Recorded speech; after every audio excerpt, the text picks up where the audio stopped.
And we're back to learning Photoshop in the year day 126. And let me show you the polar coordinates distortion.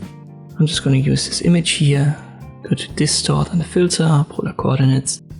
You can see it is actually the effect that's used to create these tiny planet images or photo manipulations.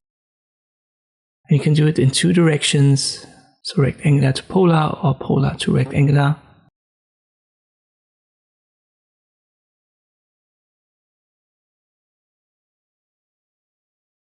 You can see we've got these white areas, and they're created because of the transparency.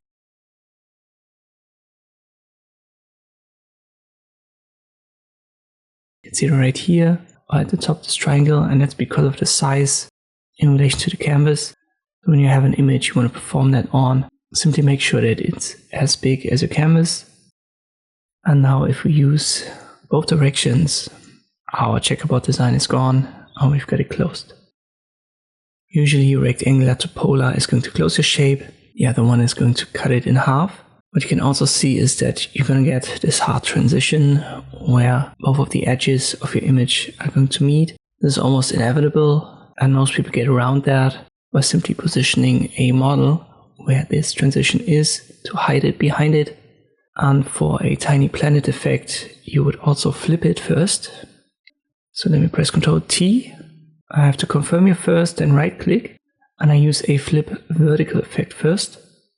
So now it's upside down, and I add the polar coordinates effect here again. Now we have this typical tiny planet, so it's simply flipped, put on its head, and then you use the polar coordinates. Afterwards you need an image with a model, for example. Let us use the contextual text bar. I use select subject. After it has done what it needs to do in the background, we'll add a layer mask. This should give you a cutout of the model. Now switch to the layer of the image and place the model on top of the transition. Obviously it makes sense to size it down a little bit here. And in most cases it's not going to hide it fully, so you can still see it. But if you don't know that it's there and you're not looking in detail at the image, you're not gonna notice. This effect has been used a lot on YouTube, so just check out a couple of thumbnails and you will quickly find this transition now. But if you wouldn't know that it's there, then most people wouldn't see it at first glance.